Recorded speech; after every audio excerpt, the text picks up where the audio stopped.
Mercredi 10 juin 2026, mesdames et messieurs, bonsoir et bienvenue dans ce rendez-vous d'information, le sommaire. Au Sénégal, un marabout condamné à 20 ans de prison pour viol sur des élèves à Touba. Mondial de football, un arbitre somalien refusé à son arrivée aux États-Unis. Et puis, crise sanitaire d'Ebola, plus de 600 cas confirmés en RDC et en Ouganda. Apprendre chauffeur, c'est sentier. Oui, c'est sentier.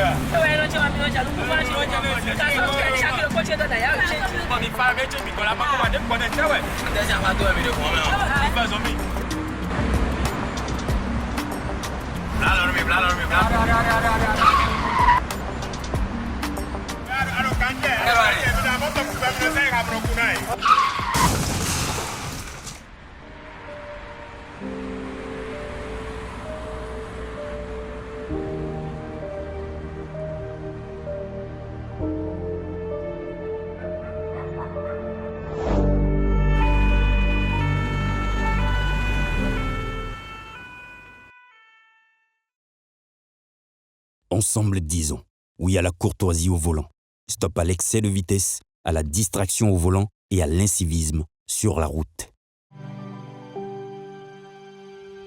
Tu viens d'avoir le bac ou tu veux te reconvertir dans un domaine d'avenir, faire le choix du numérique et rejoindre l'école supérieure d'administration, d'économie, de journalisme et des métiers de l'audiovisuel ESAE. De nouvelles filières sont disponibles dès cette rentrée: informatique et multimédia, informatique industrielle et maintenance, réseau informatique et télécommunications, système informatique et logiciel, sans oublier les filières initiales: administration générale, administration des finances, administration des affaires, sciences juridiques, sciences économiques, sciences de gestion, journalisme et métiers de l'audiovisuel. ESAE est disponible sur 4 sites: Cotonou-Badjourmendé, Cotonou-Akpakpa, Abomey-Calavi et Parakou. Pourquoi choisir l'ESAE? Des formations conçues pour le marché de l'emploi, des enseignants expérimentés et passionnés, des infrastructures modernes avec équipement de pointe, des opportunités de stage et d'emploi garanties. Les inscriptions sont en cours et les places sont limitées. Ne rate pas ta chance,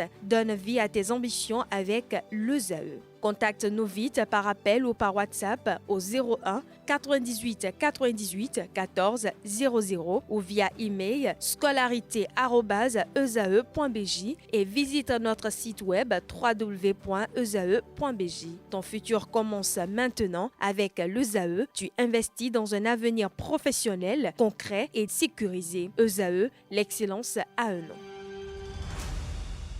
Mesdames et messieurs, bonsoir et bienvenue dans ce journal. Comme je l'annonçais en titre, au Sénégal, la justice a condamné Zerine Kadim Mbaké à 20 ans de prison pour des viols et des actes pédocriminels commis sur 28 élèves dans la ville sainte de Touba. Issu d'une influente lignée maraboutique, le condamné a été connu coupable d'abus perpétrés sur des enfants d'un quartier défavorisé. Cette décision, saluée par le défenseur des droits de l'enfant comme une avancée majeure dans la lutte contre les violences au sein des écoles coraniques, est considérée comme historique. Les précisions dans ce reportage. L'affaire avait choqué l'opinion en 2023. Un maître coranique issu d'une grande famille religieuse de Touba, accusé d'avoir agressé sexuellement 28 fillettes. Après 2 mois de cavale, Zerine Kadim Mbaké s'était finalement livré à la police. 3 ans après son inculpation, le tribunal de grande instance de Diourbel a finalement rendu son verdict: 20 ans de réclusion, soit la peine requise par le parquet. Sur les 28 fillettes agressées, 27 étaient pensionnaires de l'école coranique où il enseignait dans le quartier Cœur-Gold de Touba. Elles étaient âgées de 7 à 15 ans au moment des faits. À la barre, elles ont maintenu leur déclaration. La presse fait état de récits glaçants corroborés par de nombreux certificats médicaux. L'accusé, lui, a continué à dénoncer un complot ourdi contre lui, une ligne de défense qui n'a pas convaincu les juges. Reconnu coupable de l'ensemble des faits qui lui étaient reprochés, viol et pédophilie, Zerine Kadim Mbaké écope de l'une des condamnations les plus lourdes prononcées dans une affaire de scandale sexuel impliquant un maître coranique au Sénégal. À 3 jours du coup d'envoi de la Coupe du monde de football, une affaire fait polémique aux États-Unis. Un arbitre somalien désigné pour officier lors de la compétition a été refoulé à son arrivée sur le territoire américain.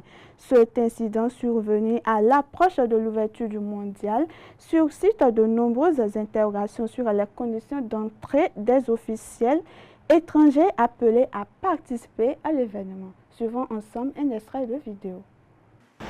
L'extérieur du terminal de l'aéroport international de Miami a beau exposer les drapeaux du monde entier, l'accueil pour certains étrangers est incertain. Omar Abdelkadir Artan, qui devait officier en tant qu'arbitre durant le mondial, a dû faire demi-tour. Désigné meilleur arbitre africain en 2025, Omar Abdelkadir Artan disposait pourtant d'un visa en règle. La police aux frontières américaines a simplement expliqué que le voyageur a été soumis à une inspection supplémentaire. Une étape de routine à l'issue de laquelle il a été jugé inadmissible en raison de problèmes liés à la vérification de ses antécédents. La Somalie est l'un des nombreux pays dont les citoyens sont frappés par l'administration Trump d'une interdiction d'entrée aux États-Unis. La Somalie est considérée par beaucoup comme le pire pays sur Terre. Je ne sais pas, je n'y suis pas allé et je n'irai pas de sitôt, j'espère. Sur le site de la Fédération internationale de football, le nom d'Omar Abdelkadir Artan a été aussitôt effacé de la liste des arbitres pour ce mondial 2026. La FIFA, il y a quelques heures, s'est fendue d'un communiqué entérinant la décision américaine. La FIFA n'intervient pas dans les procédures d'immigration du pays hôte. C'est le gouvernement du pays hôte qui détermine en dernier ressort qui reçoit un visa et qui est admis sur son territoire. Jusqu'à 15 000 $ par personne, c'est le montant de la caution exigée par les États-Unis aux détenteurs de billets originaires de plusieurs pays d'Afrique. Des supporters ghanéens notamment ont vu leur visa refusé. Breel Ebolo, attaquant de l'équipe suisse, a dû attendre 3 jours avant de retrouver ses collègues. Basé à Tijuana au Mexique, l'Iran, dont la délégation est incomplète, devra entrer et quitter le territoire américain. Et puis en République démocratique du Congo et en Ouganda, l'épidémie d'Ebola continue de susciter l'inquiétude. Le Centre africain de contrôle et de prévention des maladies a annoncé mardi que le nombre de cas confirmés dans les deux pays se lève désormais de 604. Cette hausse témoigne de la persistance de la maladie dans la région où les autorités sanitaires poursuivent les efforts pour contenir sa propagation. Suivons à nouveau. C'est le Centre africain de contrôle et de prévention des maladies qui l'a annoncé mardi. Le nombre de cas confirmés d'Ebola en République démocratique du Congo et en Ouganda s'élevait désormais à 604. L'agence souligne par ailleurs que le nombre de décès a atteint 102 lundi.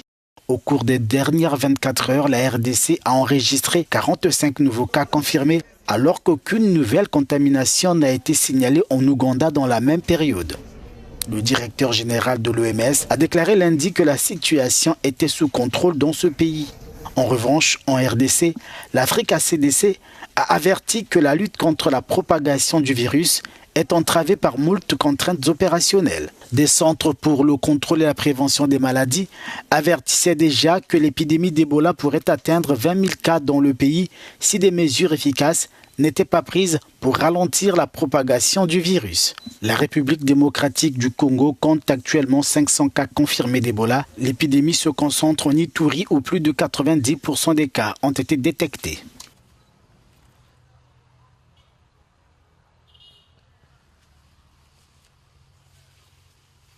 Autre information à présent au Moyen-Orient, les tensions entre les États-Unis et l'Iran connaissent une nouvelle escalade. L'armée américaine a mené des frappes contre des cibles iraniennes après la destruction mardi d'un hélicoptère Apache qui survolait le détroit d'Ormuz. Selon Washington, les deux membres autant pour moi d'équipage ont pu s'éjecter avant l'impact. Téhéran, de son côté, menace de riposter, faisant craindre un nouvel embrassement dans la région. Suivons ensemble. La tension entre Washington et Téhéran a franchi un nouveau cap ce mercredi. L'armée américaine a mené 2 séries de frappes contre l'Iran en représailles à la destruction d'un hélicoptère Apache abattu mardi alors qu'il survolait le détroit d'Ormuz. Des explosions ont été entendues en plusieurs points de la côte sud iranienne autour du détroit d'Ormuz. Donald Trump avait promis de répliquer, mais l'Iran n'entend pas en rester là. Le ministre des Affaires étrangères Abbas Araghchi a averti sur X qu'aucune attaque ni aucune menace ne resterait sans réponse. La région s'embrase sur plusieurs fronts. Téhéran a annoncé des frappes contre des bases américaines au Bahreïn et en Jordanie, tandis que le Koweït signalait faire face à des cibles aériennes hostiles. L'escalade survient au pire moment selon le premier ministre pakistanais Shehbaz Sharif. Un accord entre Washington et Téhéran était sur le point d'être conclu lorsque de nouveaux combats ont éclaté dimanche entre l'Iran et Israël, réduisant à néant plusieurs semaines de diplomatie. En Belgique, la colère reste vive en fédération Wallonie-Bruxelles après les manifestations de la semaine dernière contre la réforme de l'enseignement. Enseignants, élèves et syndicats dénoncent des violences policières qui auraient été commises lors des rassemblements. Alors que la contestation se poursuit, les opposants à la réforme réclament des explications et des mesures face à ces accusations. Suivons à présent. L'annonce de l'ouverture d'une enquête concernant les comportements de certains policiers n'aura rien changé à leur colère, décuplée depuis les manifestations de la semaine dernière et les témoignages de violences policières qui ont suivi. Aux revendications initiales contre la réforme de l'enseignement s'est ajoutée l'indignation. Ils ont libéré toute la violence possible et inimaginable. On a plein d'élèves qui se sont fait nasser, on a plein d'élèves qui se sont fait tabasser, plein d'élèves qui sont passés aux urgences, plein d'élèves dont les parents ils venaient rechercher. Enfin, c'était le chaos total. Au début, j'étais dans la rue pour défendre mon emploi et pour défendre l'avenir de mes jeunes et de l'enseignement en général. Aujourd'hui, si on est dans la rue, c'est parce qu'il y a eu d'énormes violences policières contre les jeunes qui sont issus des écoles qui vont être les plus touchées par les réformes. La réforme passée en force au Parlement de la Fédération Wallonie-Bruxelles prévoit des économies avec par exemple une augmentation du temps de travail de 10% sans augmentation de salaire pour certains professeurs ou encore des pertes sèches d'emploi selon les syndicats. Depuis que la réponse politique et policière s'est durcie, les manifestants qui avaient déjà l'impression de n'être pas écoutés se sentent aujourd'hui méprisés. C'est vraiment un abus de pouvoir, ils se permettent parce qu'ils sont soi-disant l'autorité, sauf qu'après c'est censé être les personnes qui doivent nous défendre dans les situations dans lesquelles nous on est faibles. Et après c'est eux qui attaquent des gens mineurs en position de faiblesse qui ne font que manifester leur désaccord. On n'a rien fait de mal, il faut une généralisation sur les casseurs et c'est vraiment scandaleux. Ce lundi, la manifestation a connu une nouvelle fois des affrontements avec les policiers. C'est les trous du qui m'ont chargé quoi. Des policiers accusés de réactions disproportionnées, mais aussi de propos racistes et sexistes lors des manifestations de la semaine dernière, selon plusieurs vidéos diffusées sur les réseaux sociaux.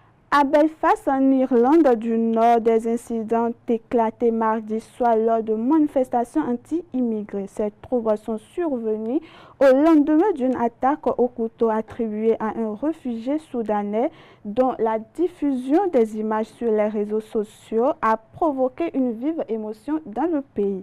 Face à la montée des tensions, les autorités suivent de près l'évolution de la situation. Suivons à présent. C'était pourtant l'une de ces rares occasions en Irlande du Nord où les chefs des 5 principales formations politiques parlent d'une seule voix, appellent au calme.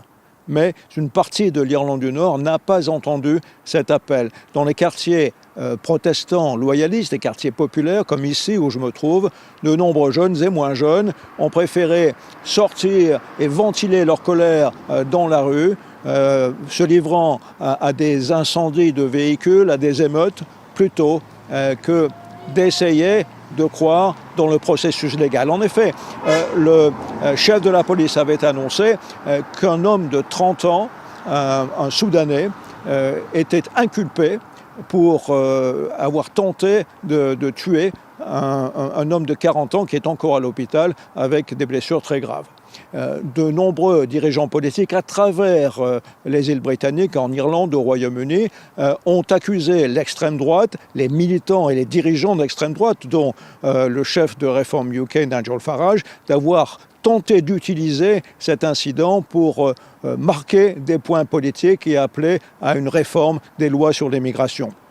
Mais ce que la plupart des gens ici voudraient savoir, les résidents de ces quartiers et les membres de la police qui ont dû patrouiller à travers l'Irlande toute la nuit, Tout ce que ces gens veulent savoir, c'est combien de temps ces émeutes vont continuer. Au Liban, l'armée israélienne a mené ce mardi de nouvelles frappes sur la ville de Tyr et ses banlieues dans le sud du pays. Ces attaques interviennent après un ordre d'évacuation visant plusieurs secteurs de la ville, y compris le quartier chrétien jusque-là relativement épargné par les bombardements. Selon un dernier bilan, au moins 8 personnes ont été tuées et plus d'une trentaine d'autres blessées. Suivons ensemble un extrait de vidéo. Avant même la publication de l'ordre d'évacuation israélien, les premières frappes ont ciblé un quartier résidentiel de la ville. Et une fois l'avertissement officiellement lancé, les raids de l'aviation se sont intensifiés. Une raison de plus, s'il en fallait une, pour convaincre les habitants de Tyr de s'enfuir. Même ceux du quartier chrétien de la vieille ville. Jusqu'alors épargné par les bombes et les déplacements forcés, il était devenu le refuge de nombreux habitants. Inclus ce mardi par Israël dans son ordre d'évacuation, il s'est vidé en quelques heures à peine. L'alerte a été donnée il y a une demi-heure. La plupart des habitants ont évacué le quartier. Certains sont encore en train de préparer leurs affaires pour partir, les autres sont déjà partis. Nous avons fait nos bagages et nous nous préparons à partir. Par le passé, on se disait qu'on n'était pas concerné par les précédents avertissements d'évacuation, mais ça nous touche aussi désormais. Qu'est-ce que ça a à voir avec nous? Qu'est-ce qu'on peut faire maintenant? Tyr, la ville côtière au sud du Liban, à une vingtaine de kilomètres de la frontière avec Israël, est la cible régulière des bombardements israéliens. Dimanche déjà, plusieurs raids avaient endommagé les ruines de la cité antique inscrite au patrimoine de l'humanité de l'UNESCO. Quant aux frappes de ce mardi, Israël affirme qu'elle visait des positions du Hezbollah pro-iranien. C'est un gros mensonge de prétendre que le Hezbollah est présent ici. Il n'y a aucun combattant ici. Tout ce qui se dit sur Tyr n'est qu'un mensonge pour faire peur aux gens. Je ne veux pas partir, je veux rester à Tyr. Je suis pêcheur ici. C'est là que se trouve mon âme.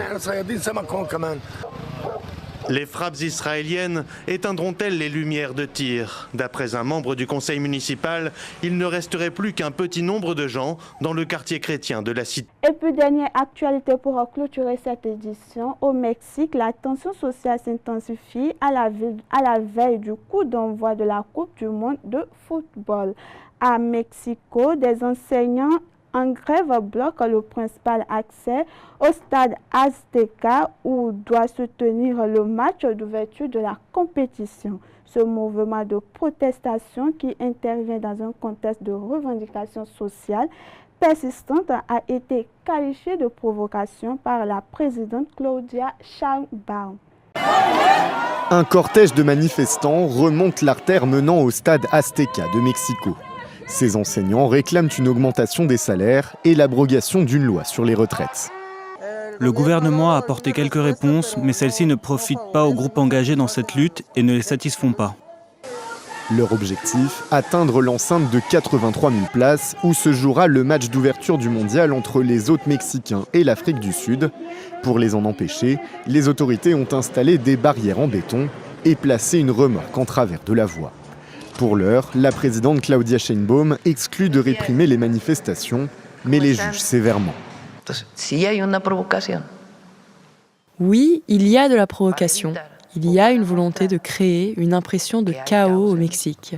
Ce n'est pas vrai, c'est une mise en scène. Sur ce marché proposant des spécialités des nations participant au mondial, touristes et habitants attendent avec impatience le coup d'envoi de la compétition. C'est vraiment sympa. Maintenant que tous les touristes sont là, c'est plutôt cool de les voir dans les endroits où on a l'habitude de traîner. Jeudi, jour de l'ouverture de la Coupe du Monde, les fonctionnaires travailleront à distance et les écoles resteront fermées. Le but, dégager le plus possible les accès au stade Azteca, qui accueillera 5 des 104 rencontres du tournoi. Et voilà qui met fin à cette édition, mesdames et messieurs. Merci de nous avoir suivis et bonne suite au programme sur Israël Télévision.